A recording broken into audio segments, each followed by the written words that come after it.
Face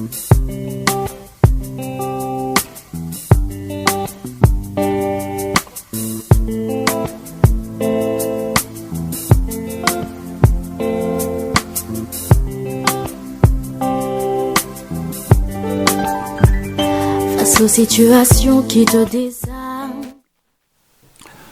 Bonsoir, chers auditeurs et auditrices. Nous vous saluons dans le nom puissant de Yeshua, Jésus-Christ de Nazareth. Alors, par la grâce du Seigneur, nous allons parler aujourd'hui du cœur. Le thème d'aujourd'hui va s'articuler autour du cœur de l'être humain. Et à l'entendre, nous souhaiterions recommander ce moment-là au Seigneur. À vous qui suivez, vous pouvez peut-être prier avec nous pour recommander cela au Seigneur. Père, nous te disons merci pour ton sainteté, pour ton grand nom, de ce que tu règnes à jamais, Seigneur. Tu es vivant, tu es mort, tu es ressuscité, et tu es assis sur ton trône de gloire. Tu es vivant, tu donnes la vie à toutes ces personnes qui crient à toi. Nous te bénissons. Tu es également, Seigneur, celui qui guérit l'âme, qui guérit les cœurs, qui restaure la vie de l'être humain. Nous te bénissons, nous t'en sommes reconnaissants, Seigneur Père. Je souhaiterais te recommander ce temps de partage, Seigneur Père, avec la population de Logibois, de Divo, de tous ces villages. Seigneur Père, souviens-toi de tous ces auditeurs et auditrices. Merci de disposer nos cœurs, de disposer également nos entendements à la compréhension, Seigneur Père, de ta parole. Convainc les cœurs, guéris les cœurs, et que toute la gloire, Seigneur Père, te revienne. Seigneur, je souhaiterais m'effacer parce que toi seul es le véritable enseignant. Seigneur, remplis ma bouche, Seigneur, pour nous faire du bien, pour m'enseigner, pour également aussi enseigner mes bien-aimés frères et sœurs. Que toute la gloire te revienne. Amen. Et aujourd'hui, nous allons parler, comme je vous l'ai déjà signifié, du cœur. Du cœur. Alors donc, sans plus tarder, nous allons aller dans les Écritures. Nous allons prendre bien dans le livre de Jean, Jean chapitre 2. Jean chapitre 2, après du verset 13. Jean 2, 13. Et la Pâque des Juifs était proche. Et Yeshua monta à Jérusalem. Jérusalem, c'est Jérusalem, bien entendu. Et il trouva dans le temple les vendeurs de bœufs, de brebis, et de colombes, et les changeurs qui y étaient assis. Et ayant fait un fouet avec des petites cordes, il les chassa tous du temple avec les brebis et les bœufs. Il dispersa la monnaie des changeurs et renversa les tables. Alors, je vais ouvrir une parenthèse. Donc là, le Seigneur va entrer dans le temple à Jérusalem et il va trouver des vendeurs dans le temple. Des changeurs, des commerçants dans le temple. Alors que quelque part, le Seigneur a dit que sa maison est une maison de prière. Vous voyez, malheureusement, de son temps, là, ses contemporains ont transformé le temple en un lieu de commerce. Vous voyez, ils ont commencé à vendre des animaux. Pourquoi ils vendaient des animaux? Parce que sous la loi, les gens faisaient beaucoup de sacrifices. Vous voyez, donc, pour faire ces sacrifices, ils avaient besoin des bœufs, des brebis, des colombes. C'est pourquoi les gens sont venus, ils envoyaient ces choses dans le temple pour pouvoir les commercialiser. Vous voyez? Également, ils ont commencé à échanger de l'argent. Pourquoi ils échangeaient de l'argent? Parce qu'il y avait des personnes qui venaient des pays lointains, vous voyez, des contrées lointaines là pour venir à Jérusalem pour adorer. Vous voyez? Donc, il y avait ces échangeurs, donc ils sont en fait des banquiers qui étaient là pour échanger les monnaies lorsque les gens vont venir d'un pays lointain avec de l'argent qui n'est pas identique à la leur. Là. Ils vont échanger pour leur permettre de pouvoir peut-être payer les animaux et faire les sacrifices. Mais vous ne pouvez pas le faire hors du temple. Mais ils ont trimballé tout cela dans le temple. Et le Seigneur, qu'est-ce qu'il va faire? Le Seigneur va chasser ces commerçants-là. Et l'histoire se répète. Aujourd'hui encore, nous voyons des personnes qui vendent dans le temple, qui vendent tout ce qui est eau bénite, qui vendent tout ce qui est huile, vous voyez, qui vendent tout ce qui est parfum, qui vendent tout ce qui est peut-être chapelet, qui viennent vendre où? Dans le temple. Et de la même manière, le Seigneur a chassé ces commerçants, ces vendeurs-là. Également, dans ce réveil que le Seigneur est en train de susciter dans notre nation, et que le Seigneur les a fouettés, si aujourd'hui, ces personnes qui puissent avoir ces pratiques-là ne se repentent pas et n'arrêtent pas de commercialiser dans le temple, certains même vendent des CD dans le temple, des documents dans le temple. Le temple n'est pas fait pour ça. Vous voyez? Donc, il y a lieu de se repentir, d'abandonner ces pratiques-là et Ce sont des lieux de prière. Donc quand on va, c'est pas le glorifier le nom du Seigneur, prier, et non pas le commercialiser. Ouais, donc c'est une parenthèse, je continue la lecture. Verset 16, et il dit aux vendeurs de colombes, ôtez ces choses d'ici, ne faites pas de la maison de mon Père une maison de marché. Mais ses disciples se souvinrent qu'il est écrit, le zèle de ta maison m'a dévoré. Les Juifs donc répondirent et lui dirent, quel signe montres-tu pour que tu fasses ces choses? Yoshua répondit et leur dit, détruisez ce temple et en 3 jours je le ressusciterai. Alors les Juifs dirent, ce temple a été bâti en 46 ans et toi, tu le ressusciteras en 3 jours. Mais lui parlait du temple de son corps. Quand donc il fut ressuscité d'entre les morts, ses disciples se souvinrent qu'il leur avait dit cela et ils crurent l'écriture et la parole que Yoshua avait dite. Verset 23.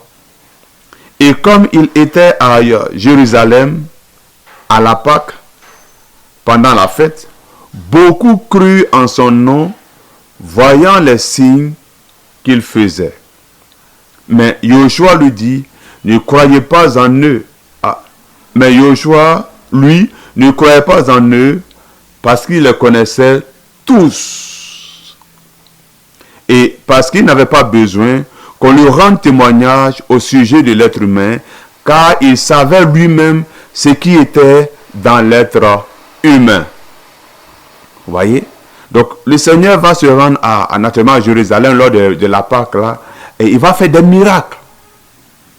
Et la parole nous enseigne que le peuple va croire en lui. Mais regardez l'attitude que va avoir le Seigneur. Le Seigneur ne va pas croire en ces personnes-là. Vous voyez? Verset 24, la parole dit, mais Yoshua, lui, ne croyait pas en eux, parce qu'il les connaissait tous. Bien que les gens croyaient en lui, mais le Seigneur, lui, ne croyait pas en eux. Et verset 25, la parole dit, parce qu'il n'avait pas besoin qu'on lui rende témoignage au sujet de l'être humain, car il savait lui-même ce qui était dans l'être humain. Donc ce verset nous donne beaucoup plus d'explications de ce que le Seigneur ne croyait pas en toutes ces personnes qui croient en lui là. Pourquoi? Parce qu'il connaissait l'être humain et également il savait ce qu'il y avait dans l'être humain. Qu'est-ce qu'il y a en réalité dans l'être humain qui fait que le Seigneur ne croyait pas en eux? Il y a quoi dans l'être humain? Qu'y a-t-il dans l'être humain pour que le Seigneur ne croit pas? Et Marc va nous donner cette réponse-là. Le livre de Marc va nous donner cette réponse.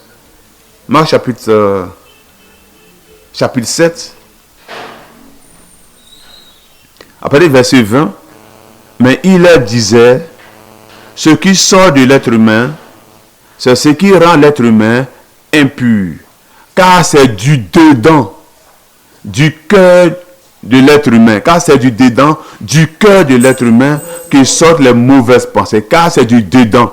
Donc ici, Marc, dans le livre de Marc, la parole va nous enseigner exactement ce qu'il y avait dans l'homme qui a fait que le Seigneur ne croyait pas en lui.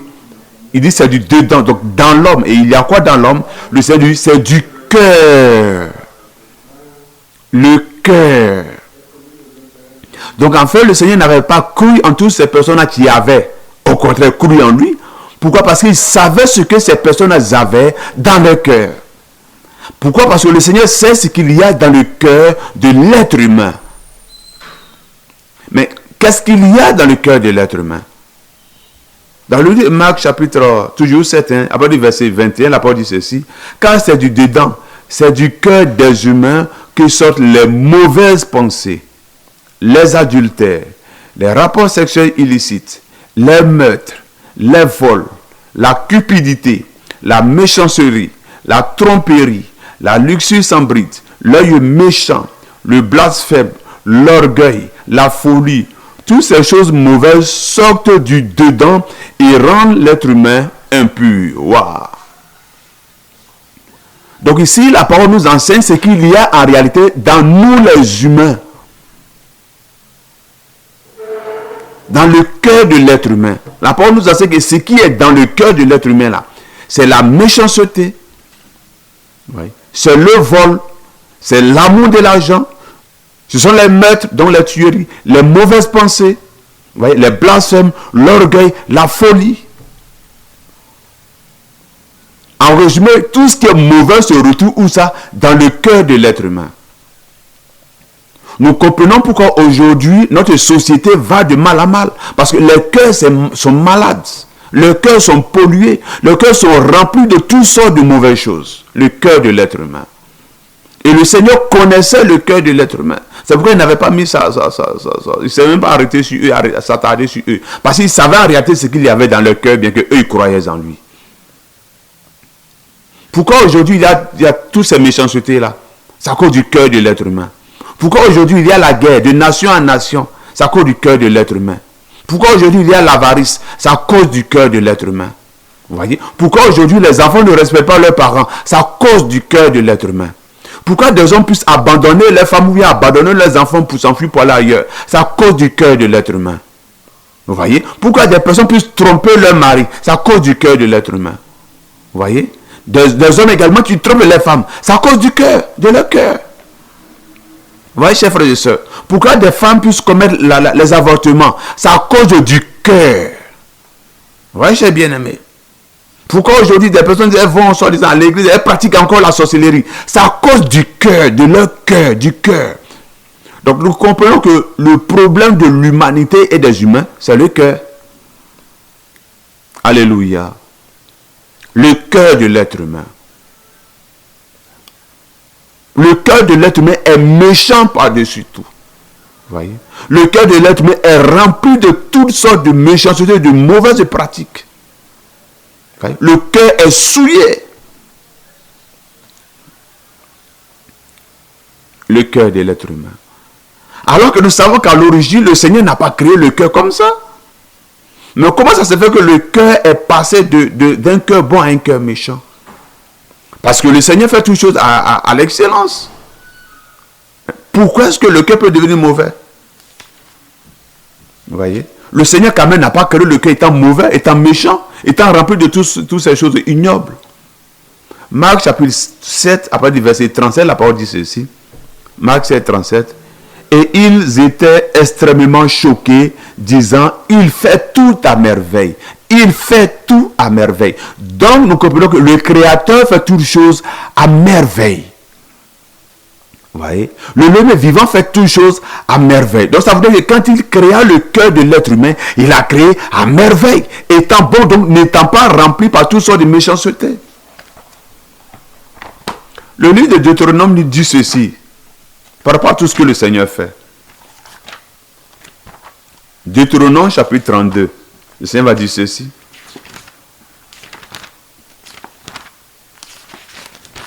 Deutéronome chapitre 32, après le verset 4, la parole dit ceci.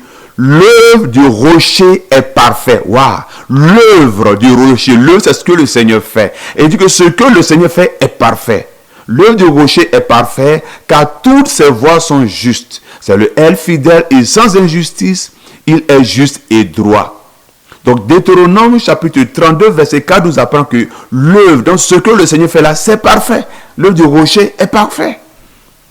Donc ça veut dire que quand le Seigneur créait l'homme, il a créé l'homme parfaitement. Quand il va créer le cœur de l'humain, là, le cœur de l'humain était parfait. Donc pas de méchanceté, pas tous ces souillures, pas tous ces impuretés, pas tous ces désastres. Vous voyez, chers bien-aimés frères et sœurs. Également, Ecclésiaste nous dit ceci. Nous parle un peu de l'origine. Ecclésiaste chapitre 7, à partir du verset 29, la parole dit seulement, Ecclésiaste 7, 29, seulement, vois, j'ai trouvé ceci, c'est que l'homme a fait l'être humain juste. Vous voyez, le Seigneur a créé l'être humain juste, mais ils ont cherché beaucoup d'inventions. Donc en fait, les Écritures nous apprennent que le Seigneur, quand il créait l'être humain et qu'il disait faisons l'être humain à notre ressemblance, il a créé l'être humain bon, l'être humain juste, l'être humain parfait. Vous voyez? Donc s'il a créé l'être humain parfait, c'est-à-dire que le cœur de l'être humain était bon, était juste, était pur. Vous voyez? Donc réprouvé et il n'y avait vraiment pas de mauvaise pensée dans le cœur de l'être humain. On avait un bon cœur. Mais malheureusement, lorsque le serpent ancien, le diable, il va parvenir par ses artifices, par ses ruses, à tromper Adam et Ève, il va polluer d'une façon extrême le cœur des humains, en fait. Donc lorsque Adam et Ève vont tomber dans le péché, le diable va parvenir à les tromper, mais il va également les souiller comme c'est pas possible. Et il a détruit la source du cœur de l'être humain. Parce que toutes nos actions viennent du cœur. Donc pour nous amener à poser les mauvaises actions, il faut toucher le cœur. Et c'est ce que le diable a visé. Il a touché le cœur des humains. Le diable est très dangereux. Et il ne s'est pas amusé. Et il a souillé le cœur de l'humain à l'extrême. Et tout à l'heure, nous allons lire des versets relatifs à cela. C'est pourquoi toi, homme d'Élohim, toi qui aimes le Seigneur Yeshua Jésus, toi prédicateur de l'évangile, toi pasteur, toi apôtre, si tu m'écoutes aujourd'hui, s'il te plaît, veille. Ou bien je vais dire, veillons. Soyons vraiment prudents. Veillons sur nos cœurs. Vous voyez? Soyons vraiment attachés au Seigneur. Soyons soumis au Seigneur. Afin de ne pas ouvrir de porte comme Adam et Ève l'ont fait. Parce que le diable a pour mission de faire tomber les enfants du Seigneur. Et surtout si tu es dans le domaine de l'enseignement là, du ministère de l'enseignement là, il faut vraiment faire attention. Vous voyez? Pourquoi j'aime pas? Parce que des fois le diable veut préparer pour les hommes, pour les prédicateurs, hommes, tout ça, le diable peut préparer une de ses servantes, une femme bien sirénisée, remplie de toutes sortes d'esprits impurs, tu vois, remplie de toutes sortes d'iniquités. Mais quand toi tu vas la voir là, tu ne vas pas voir son côté spirituel, mais tu peux t'arrêter sur le côté extérieur. Ah non, elle est belle. Ah non, elle est ceci. Alors que c'est une sirène préparée pour venir te détruire. Voyez? Et des fois, elles parviennent à séduire même des pasteurs qui sont mariés. Mais si malheur à toi, tu n'as pas veillé, et que tu es tombé dans le péché, que tu es sorti avec elle, mais un seul rapport, une seule fois que tu coucheras avec elle, elle va t'injecter toutes ces impuretés, mais toi tu es mort spirituellement. Tu vois? Elle va te transmettre tous ces esprits impurs là. Elle va tellement souiller ton cœur que là, si le Seigneur t'a pas fait grâce là, pour revenir encore, c'est difficile. Tu abandonnes la foi. Donc c'est ce que le diable a fait avec Adam et Ève, donc avec l'humanité. Vous voyez? Et donc après cela, voici ce qui va se passer. Il va salir, souiller le cœur de l'homme jusqu'à l'extrême. Genèse chapitre 6 nous enseigne là-dessus. Donc nous sommes en train de parler du cœur de l'être humain.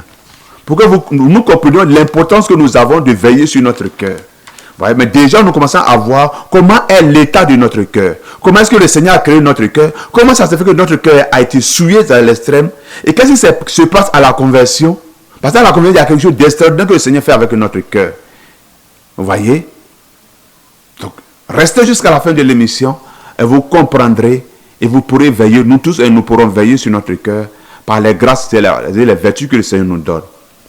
Genèse chapitre 6 nous dit ceci, à partir du verset 5. Genèse 6, verset 5. Yahweh vit que la méchanceté de l'être humain était très grande sur la terre et que toute la structure des pensées de son cœur n'était que mal en tout temps. Vous voyez? Donc le Seigneur va constater, après le passage du diable, que le cœur de l'homme là a été souillé jusqu'à la structure. Quand on dit la structure, c'est-à-dire les intentions. Vous voyez? On va dire à la racine. Les motivations du cœur de l'homme vont devenir mauvaises. En tout temps, dit la parole. En tout temps. Donc un cœur souillé à l'extrême. C'est pas pour rien de voir les enfants qui se rebellent contre les parents. C'est à cause de son cœur. Vous voyez? Également, Genèse chapitre 8 nous dit ceci, après le verset 21. Ça en parle également aussi par rapport à l'état du cœur de l'être humain. Genèse 8, verset 21. Yahweh respira et bon, pour planter un peu les décors, le Seigneur va nettoyer donc le monde avec l'eau du déluge et il va sauver la famille de Noé, tout ça. Ensuite, Noé va faire des sacrifices et voici ce que le Seigneur va faire quand ils vont sortir des lâches. Yahweh respira un parfait tranquillisant et Yahweh dit en son cœur, je ne maudirai plus le sol à cause de l'être humain, car La structure du cœur de l'être humain est mauvaise dès sa jeunesse. Waouh! Le Seigneur, la structure du cœur de l'être humain est mauvaise. Le cœur de l'être humain là est mauvais. La structure, le fondement. Vous voyez? Les pensées de son cœur. Vous voyez? Les intentions de son cœur sont mauvaises. Et c'est dit dès la jeunesse. Dès la jeunesse. C'est pourquoi le Seigneur ne veut pas qu'on place notre confiance en l'homme. Parce que le cœur de l'homme est tellement tortueux et désastreux. Le Seigneur voudrait qu'on puisse compter que sur lui. Le cœur de l'homme. C'est pourquoi aujourd'hui notre monde là va à la dérive. Vous voyez? Parce que toutes nos actions, tout ce que nous disons provient de notre cœur. Le Seigneur dit c'est de l'abondance du cœur que la bouche parle. Donc si tu dis des bonnes choses, ça provient de ton bon cœur. Tu vois? Si tu as tendance à dire que des mauvaises choses, ça provient de ton cœur mauvais et méchant. Toutes nos actions que nous posons là proviennent de nos cœurs. C'est pourquoi quand quelqu'un est méchant là et pose des actions mauvaises, on dit ton cœur est noir. C'est pas faux, c'est vrai. Le cœur de l'homme. Et avec un tel cœur, on ne peut pas voir le Seigneur. Vous voyez? Avec un tel cœur, on ne peut pas faire de rencontre avec le Seigneur. Avec un tel cœur, on ne peut pas hériter le royaume des cieux. Avec un tel cœur, on ne peut pas être sauvé. Avec un tel cœur pollué jusqu'à l'extrême, c'est impossible de voir le Seigneur. C'est impossible de voir la gloire du Seigneur. Vous voyez, chers bien-aimés frères et sœurs, comment est ton cœur? Pour voir le Seigneur, pour vivre avec le Seigneur, vous voyez, pour demeurer avec le Seigneur, également expérimenter la puissance du Seigneur, tu ne peux pas le faire avec un tel cœur. Il faut avoir un cœur bon. C'est pourquoi le diable va détruire le cœur de l'humain. Vous voyez? Et le Seigneur, sachant qu'avec un tel cœur, on ne peut pas voir sa gloire là, il va venir intervenir. Mais avant de voir l'intervention du Seigneur, voyez ce que le Seigneur dit dans le livre de Matthieu, chapitre 5, verset 8. Matthieu 5, verset 8. Bénis sont ceux qui sont purs de cœur, parce qu'ils verront Elohim. Alléluia. Donc le Seigneur, si tu es pur de cœur, tu vas le voir. Donc ça veut dire que si tu n'es pas pur de cœur, tu ne vas jamais voir le Seigneur, tu ne pourras jamais voir le Seigneur.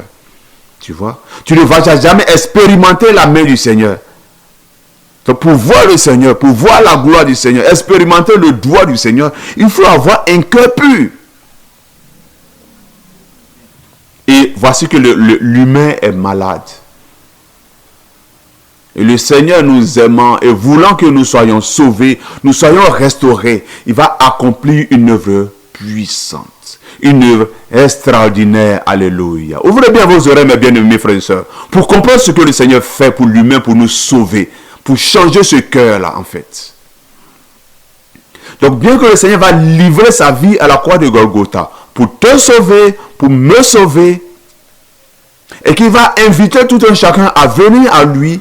Mais quand tu vas au Seigneur Jésus-Christ de Nazareth, et que le Seigneur décide de te donner une nouvelle identité, de devenir enfant d'Élohim, le Seigneur fait une œuvre puissante et extraordinaire, extraordinaire, extraordinaire. Tu vois mon frère, à la conversion, le Seigneur accomplit une œuvre puissante et extraordinaire que nous allons lire dans le livre d'Ézéchiel.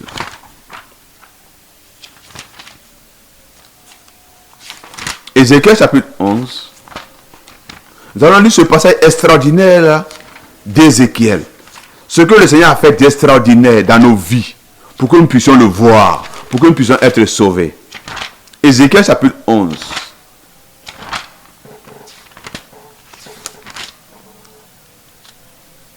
Ézéchiel chapitre 11, le Seigneur va dire ceci à partir du verset 18, Ézéchiel 11, 18. À partir du verset 18, c'est là qu'ils iront, je vais remonter un peu, à partir du verset 17, c'est pourquoi dis-leur, ainsi parle Adonai Yahweh, je vous rassemblerai du milieu des peuples, et je vous recueillerai des terres où vous avez été dispersés, et je vous donnerai le sol d'Israël. C'est là qu'ils iront, et ils ôteront hors d'elle tous ces idoles et toutes ces abominations. Verset 19. Je leur donnerai un même cœur et je mettrai en eux un esprit nouveau. Le Seigneur va maintenant expliquer ce qu'il fait à la conversion d'un être humain. Pour que nous soyons sûrs de ce que le Seigneur fait à la conversion. Il poursuit, dit, j'ôterai de leur corps le cœur de pierre. Alléluia. J'ôterai. Donc le Seigneur va ôter ton cœur mauvais, méchant que tu avais quand tu ne le connaissais pas là. Ce qui t'a mené à pratiquer le mal, à te masturber, à voler, à tuer, à mentir, à faire des choses ignobles là. Le Seigneur va venir ôter ce cœur là. Vous voyez? Avant de poursuivre même là, je vais vous expliquer pourquoi le Seigneur va ôter ce cœur là. Jérémie nous l'enseigne. Bien que ce cœur-là soit mauvais, mais Jérémie nous dit ceci dans Jérémie chapitre 17, après le verset 9. Jérémie dit, le cœur est trompeur plus que tout et il est incurable. Qui peut le connaître? Il est incurable, ça voudrait dire que le cœur ne peut pas être guéri. Vous voyez? Donc quand le diable va polluer le cœur de l'être humain, ce cœur-là devient tellement pollué qu'on ne peut pas le guérir. Mais si on ne peut pas guérir le cœur d'un humain, mais comment est-ce que cette personne peut être sauvée? C'est quoi le Seigneur va dire, ok, comme ce cœur-là est pollué à l'extrême et que les humains ne pratiquent que le mal, tous ceux qui vont décider de m'accepter comme Seigneur et Sauveur par mes vertus, je vais ôter ce cœur-là. Tu vois, je vais changer en fait son cœur, je vais lui donner un nouveau cœur. C'est pourquoi Ézéchiel va dire, je reviens sur ce que je lisais, Ézéchiel chapitre 11, verset 19, le Seigneur dit, je leur donnerai un même cœur, je mettrai en eux un esprit nouveau. J'ôterai, ôter c'est enlever, j'ôterai de leur corps le cœur de pierre, donc le cœur méchant qu'on avait là, le Seigneur appelle ça un cœur de pierre, et il dit, je leur donnerai un cœur de chair, donc le Seigneur va te donner un nouveau cœur, alléluia, Hosanna. Ouais, mes bien-aimés frères et sœurs. Et poursuit dit, ainsi, ils marcheront dans mes statuts, ils garderont et observeront mes lois. Il te donne, il ôte le cœur de pierre, et le Seigneur te donne un cœur de chair, un cœur à aimer. Enfin, il te donne un bon cœur, un cœur extraordinaire. Vous voyez? Également, cela nous est dit toujours dans Ézéchiel chapitre 36. Le Seigneur parle encore. À la conversion, ce qu'il fait. Pour qu'on puisse l'aimer et apprendre à faire le bien. Ézéchiel chapitre 36, verset 26. Ézéchiel chapitre 36, verset 26. Le Seigneur dit ceci, je vous donnerai un cœur nouveau, et je mettrai au-dedans de vous un esprit nouveau. J'ôterai de votre chair le cœur de pierre, et je vous donnerai un cœur de chair. Alléluia. Donc le Seigneur vient, il va ôter ton ancien cœur là, à la conversion. Le Seigneur il va ôter ton cœur incrédule, ton cœur mauvais, tu vois, ton cœur pollué par le diable. Le Seigneur il enlève ça carrément, spirituellement, et il te donne un nouveau cœur que le Seigneur appelle un cœur de chair, un cœur à aimer, un nouveau cœur. N'est-ce pas beau ce que le Seigneur fait pour nous sauver? N'est-ce pas extraordinaire? C'est pourquoi on voit des personnes qui pratiquaient la sorcellerie, mais lorsqu'elles rencontrent le Seigneur là, leur vie change. Voyez la vie même des prédicateurs authentiques du Seigneur. Quand ils vont te raconter leur passé là, ils sont des criminels, des voleurs, de mauvais. Mais lorsqu'ils ont rencontré le Seigneur là, le mauvais cœur qui les a menés à pratiquer la sorcellerie, à faire tout ce qui était mauvais là, le Seigneur enlève ce cœur là et lui leur donne un nouveau cœur que le Seigneur appelle un cœur de chair. Vous voyez? Un bon cœur. Et ce qui est extraordinaire, c'est que quand le Seigneur te donne ce cœur-là, il ne s'arrête pas là. Il ne laisse pas le cœur-là vide. Il te donne ce cœur-là, ce nouveau cœur-là. Et voici ce qu'il va faire dans le livre d'Hébreux chapitre 8. Hébreux 8. Le Seigneur te donne un nouveau cœur, tout neuf. Ensuite, voici ce qu'il va faire. Il ne laisse pas le cœur là comme ça. Il te donne un nouveau cœur. Et voici ce qu'il va faire. Hébreux chapitre 8, à partir du verset 10, le Seigneur dit ceci. Car voici l'alliance, le testament que je ferai après ces jours-là avec la maison d'Israël, dit le Seigneur. Je mettrai mes Torahs dans leur esprit et je les écrirai dans leur cœur. Alléluia. J'écrirai mes lois dans leur cœur. Vous voyez, dit le Seigneur. Je reprends, après le verset 10. Il dit, car voici l'alliance, le testament que je ferai après ces jours avec la maison d'Israël, dit le Seigneur. Je mettrai mes lois dans leur esprit et je les écrirai dans leur cœur. Alléluia. Je serai leur Elohim et ils seront mon peuple. Amen. Donc le Seigneur te donne un nouveau cœur. En plus de te donner un nouveau cœur, il prend sa loi, sa parole là, et puis il l'écrit dans ton cœur. Hosanna. Alléluia. Donc tous les chrétiens ont une Bible. Tous les chrétiens. Donc toi mon frère, toi ma soeur, toi maman, toi papa, tu dis non, moi je ne sais pas lire, moi je n'ai pas de Bible. Si tu as reçu Yeshua Jésus-Christ de Nazareth, il a écrit tout ce qui est écrit dans sa Bible. Il écrit ça dans ton cœur. Alléluia. Il écrit sa loi dans ton cœur.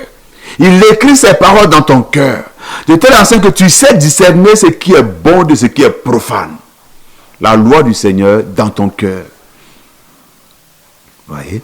Donc à la conversion, quand tu reçois vraiment le Seigneur Yeshua Jésus comme Seigneur et Sauveur, il te donne un nouveau cœur. Et en plus de te donner un nouveau cœur, il écrit dans ce cœur nouveau-là sa loi, sa parole, ses commandements. Avant que Moïse, le Seigneur a écrit sa loi sur des tablettes de pierre. Mais avec l'Église, le Seigneur n'écrit plus sa parole, sa loi sur des tablettes de pierre. Non, mais il écrit sa parole là dans nos cœurs.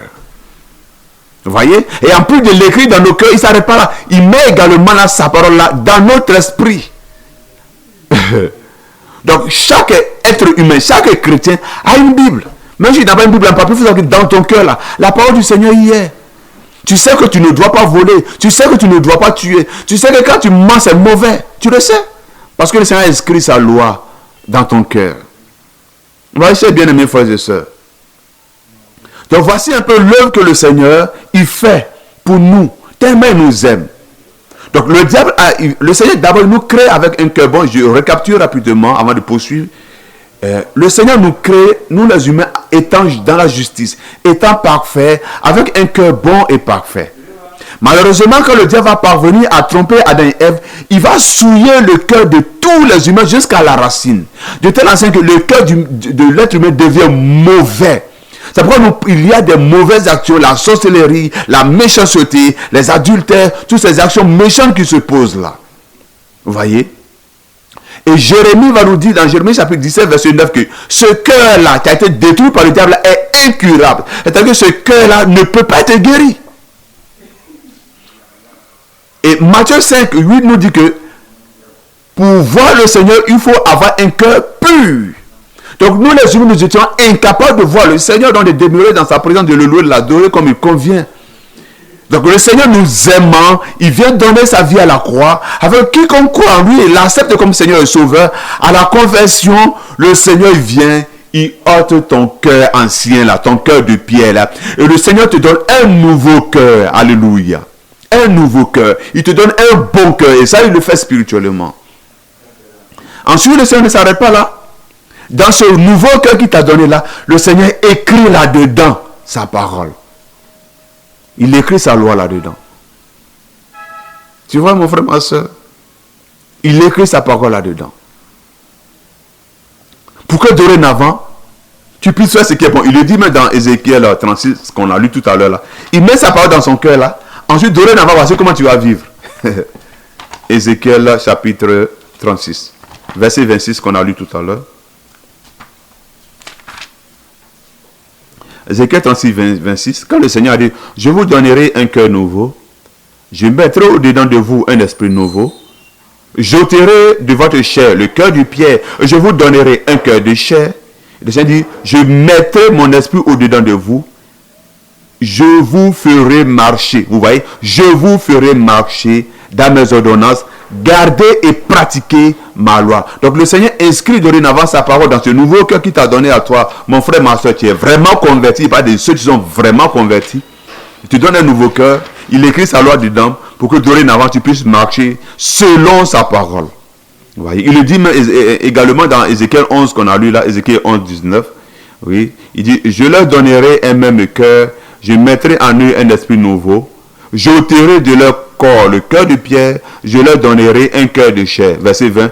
Ainsi Ils marcheront dans mes statuts, ils garderont et observeront mes lois. Donc si vous voyez des personnes qui, depuis, tu l'encourages à arrêter le mal, mais il continue à pratiquer le mal, il faut savoir qu'il n'a pas encore eu le nouveau cœur. Voilà. Il faut savoir qu'il a toujours l'ancien cœur là. Des fois, il y a des personnes qui disent elles sont chrétiennes, elles sont converties, mais tu vives toujours dans le mal, dans le péché. En réalité, elles ne sont pas converties. Donc, elles n'ont pas encore reçu ce nouveau cœur-là. Voilà. Elles font croire qu'elles sont chrétiennes, elles vont soi-disant à l'église, mais elles ont 2 gars, 3 gars, 4 gars, 5 gars. Ça ne leur dit rien. Vous savez pourquoi? Parce qu'elles n'ont pas ces personnes-là, elles n'ont pas ce nouveau cœur-là. Elles ont encore le cœur méchant, le cœur pollué là. Ces personnes en réalité ont besoin de se convertir parce qu'elles ne sont pas converties. Vous voyez? Et ensuite, quand le Seigneur nous donne ce nouveau cœur-là et qu'il lui met sa parole, le Seigneur ne s'arrête pas là. Vous voyez? Il ne s'arrête pas là. Il va maintenant nous équiper, chrétiens. Le Seigneur t'a équipé, il m'a équipé. Tu sais pourquoi? Pour garder ce cœur-là. Pour que dorénavant, toi-même, tu puisses veiller sur ce cœur-là. Il te donne un nouveau cœur. Il te responsabilise pour ne pas que le diable, comme il l'a fait avec Adam et Ève là, il puisse encore venir détruire. Donc le Seigneur il t'équipe, il te responsabilise pour que tu puisses veiller sur ce cœur-là. Vous voyez, chers bien-aimés. C'est pourquoi dans le livre de Proverbes, Salomon va dire ceci, dans le livre de Proverbes. Proverbes chapitre 4, après le verset 23, Salomon va dire ceci. Laissez-moi rapidement le temps de trouver le verset. Proverbes chapitre 4, après le verset... Seigneur, merci. Proverbe 4, après le verset 23, Salomon dit ceci. Garde ton cœur plus que tout ce que l'on garde. Frère, garde ton... Il faut veiller sur ton cœur. À toi, tu es vraiment chrétien. Garde ton cœur, veille sur ton cœur. Tu vois, garde ton cœur plus que tout ce que l'on garde. Il faut garder ton cœur plus que même l'argent. Quand tu as l'argent, tu vas garder à la banque, tu vas cacher pour ne pas les gens volent. Il dit ton cœur là. Il faut veiller là-dessus plus que tout ça là. Je reprends Proverbe chapitre 4, verset 23. Garde ton cœur plus que tout ce que l'on garde, car de lui procèdent les sources de la vie. Je sais que du cœur provient la vie. Donc parce qu'il a mis sa loi dans ton cœur là, tu as la vie dorénavant. Tu es dorénavant devenu enfant d'Élohim. Et le Seigneur maintenant te demande de veiller, de garder ce cœur là qu'il t'a donné. De veiller sur ton cœur.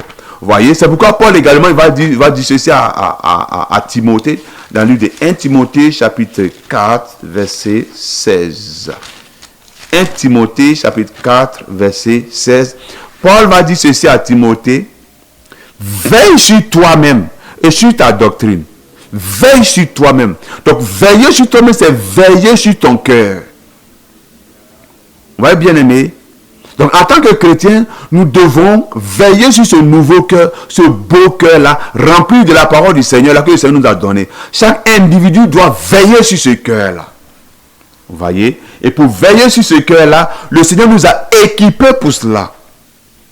Vous voyez? Pour veiller sur ce cœur-là, le Seigneur nous a donné des capacités.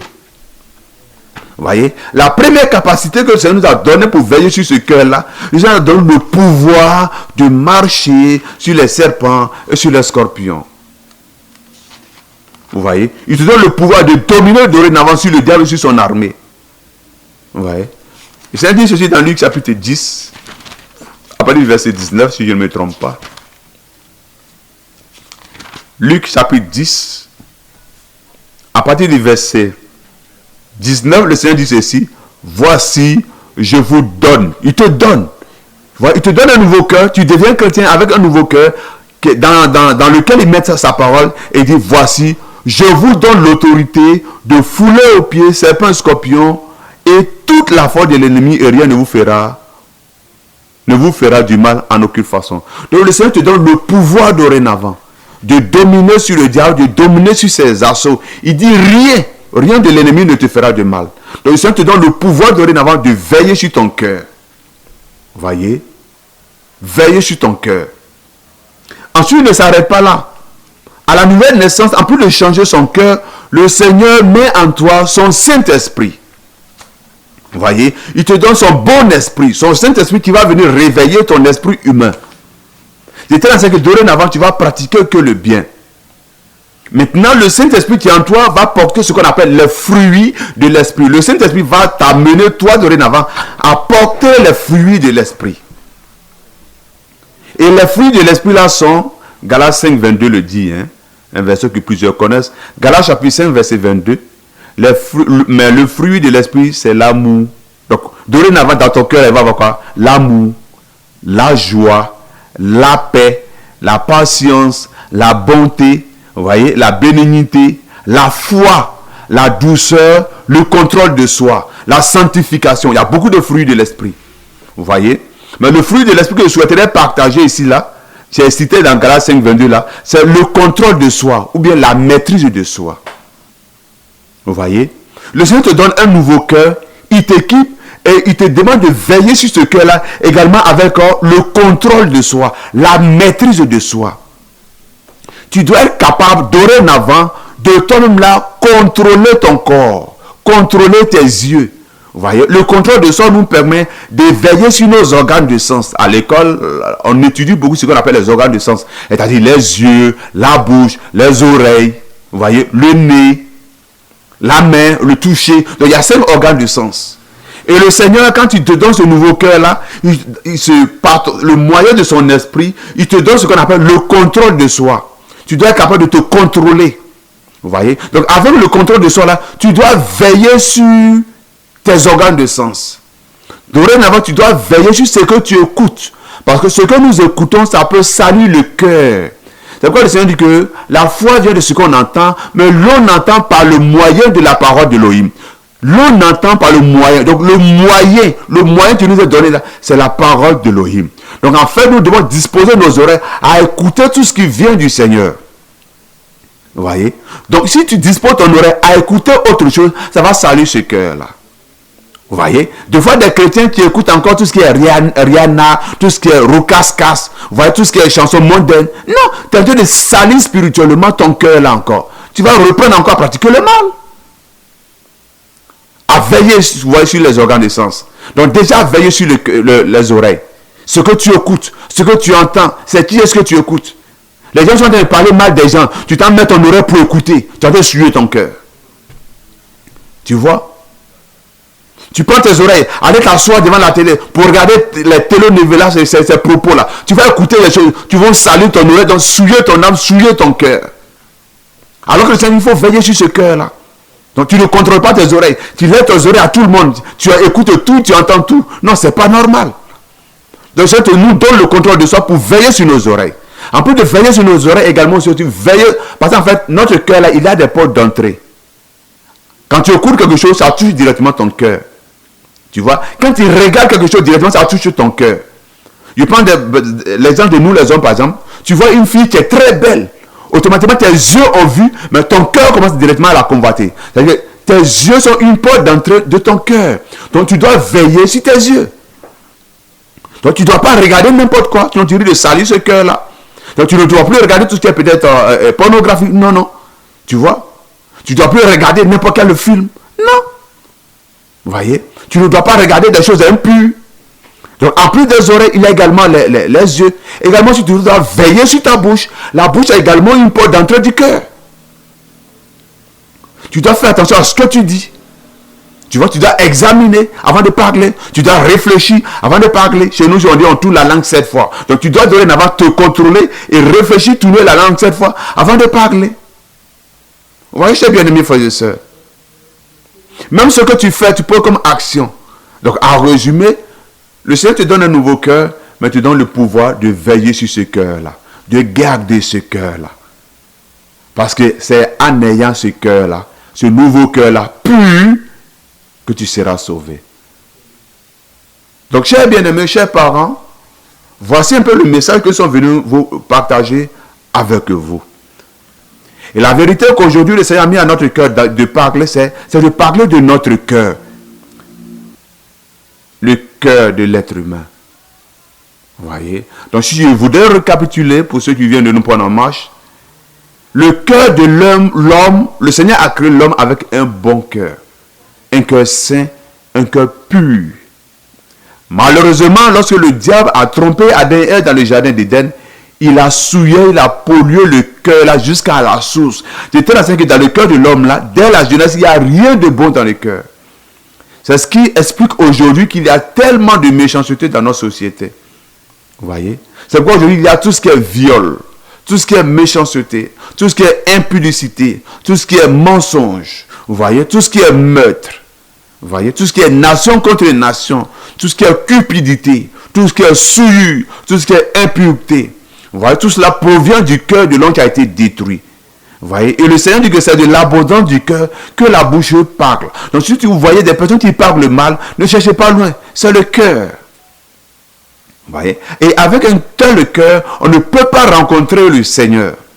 Vous voyez? Avec un tel cœur, on ne peut pas être sauvé. Vous voyez? C'est pourquoi le Seigneur qui nous a tellement aimés, il va venir livrer sa vie à la croix afin de nous sauver et de nous donner un nouveau cœur.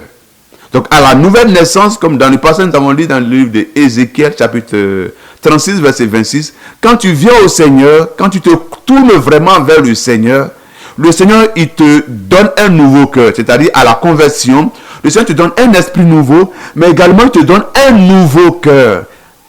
Parce que l'ancien cœur là est incurable, on ne peut pas le guérir. Donc le Seigneur vient, il ôte l'ancien cœur que tu as là spirituellement et il te donne un nouveau cœur, un cœur pur, un cœur saint, un cœur bon. Et le Seigneur ne s'arrête pas là. Dans ce cœur-là, le Seigneur y met sa parole. Il y écrit ses lois.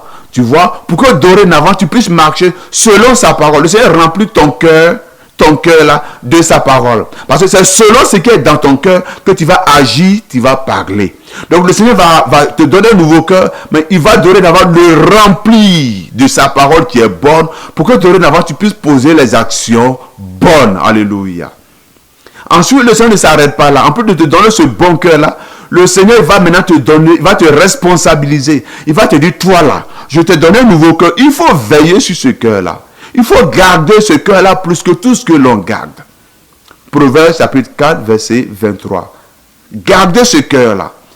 Donc pour garder ce cœur-là, le Seigneur nous a donné un pouvoir. Tu vois, il nous donne le pouvoir. Il nous donne la domination sur le diable et sur son armée.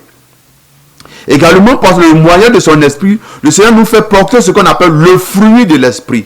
Et dans le fruit de l'esprit là, il y a le fruit qu'on appelle le contrôle de soi. Donc le contrôle de soi nous permet de contrôler notre corps, de contrôler nos organes de sens, de contrôler ce qu'on écoute, ce qu'on entend, ce qu'on dit, ce qu'on regarde, les actions que nous posons, le contrôle de soi, pour pouvoir veiller sur ce cœur-là et que ce cœur-là demeure pur. Alléluia. Donc à toi mon frère, à toi ma soeur, qui peut-être tu aimes le Seigneur et que tu es vraiment converti, donc le Seigneur t'a donné un nouveau cœur et que malheureusement tu n'as pas pu veiller et que le diable a souillé de ce cœur-là qui aujourd'hui est rempli de mauvaises choses, que tu n'arrives pas à abandonner le mal, le péché, que le Seigneur te restaure. Sache que tu dois te sanctifier ce cœur-là et donc demander l'aide du Seigneur pour que le Seigneur puisse te restaurer, nettoyer ce nouveau cœur qu'il t'a donné. Et dorénavant, sache que toi-même tu dois veiller sur ce cœur-là. C'est vrai, le Seigneur lui-même veille sur ce cœur-là par sa paix qu'il nous donne. Vous voyez, par le moyen de son esprit, mais également il nous rend responsables. Donc il nous responsabilise à veiller sur notre cœur. Vous voyez, à veiller sur nos actions, à veiller sur ce que nous disons. Vous voyez, à veiller sur ce que nous écoutons. Alléluia. Vous voyez, à se sanctifier, à ne pas pratiquer le péché. À vous qui avez des soucis, étant même chez vous à la maison, nous pouvons prier ensemble pour demander l'aide du Seigneur afin qu'il puisse restaurer vos cœurs. À ceux également qui ne sont vraiment pas convertis, donc qui ont le cœur souillé de toute forme de souillure, qui voudraient que le Seigneur puisse leur donner un cœur, on peut également aussi prier ensemble pour que le Seigneur puisse vous accorder un nouveau cœur rempli de sa parole et de bonté. Vous voyez, vous ne serez plus un problème pour les autres. Vous ne serez plus la cause de pleurs et de malheurs des autres. Vous voyez, dans des familles, dans des foyers, nous voyons des fois madame qui pleure, et les enfants, des fois, qui pleurent, qui souffrent, tout ça parce que l'autre là a un mauvais cœur, est méchant, et vraiment un cœur de satané, sorcier, un cœur renfermé, un cœur de pierre, et qui fait qu'il fait souffrir les autres. Vous voyez, des fois, ces personnes ont besoin de prière, et nous voulons vraiment prier pour toutes ces personnes. Père, nous voulons te dire merci pour ton grand nom, pour ta seigneurie, pour le cœur que tu as donné à nous les humains, et pardon de ce que nous n'avons pas pu veiller et que le diable a pu souiller les cœurs. Seigneur, nous implorons ta grâce. À toi qui restaures les cœurs, qui donnes un nouveau cœur. Seigneur Père, interviens et tu es le chirurgien par excellence. Seigneur, donne des nouveaux cœurs à mes bien-aimés frères et sœurs, Seigneur, à tous ces auditeurs et auditrices. Papa, donne-leur un nouveau cœur rempli par ta parole au nom de Yeshua. Merci, Seigneur Père de gloire, Papa, doter le cœur méchant, Seigneur Père de gloire, et de restaurer dans le nom puissant de Yeshua. À ceux également, Père, qui t'ont aimé, et donc à qui tu as donné un nouveau cœur, qui malheureusement n'ont pas pu veiller. Et donc tu as eu ce cœur-là à nouveau rempli par les œuvres de la ténèbre. Seigneur, nous crions à toi, guéris ces cœurs-là, Papa. Restaure ces nouveaux cœurs-là au nom de Yeshua. Sanctifie ces cœurs-là et donne l'intelligence à nos bien-aimés frères et sœurs de comprendre, Seigneur Père, qu'ils doivent veiller sur leur cœur, que toute la gloire te revienne. Merci, Seigneur. Amen. Tant de problèmes, tant de combats, tant de soucis, mais garderas-tu la foi?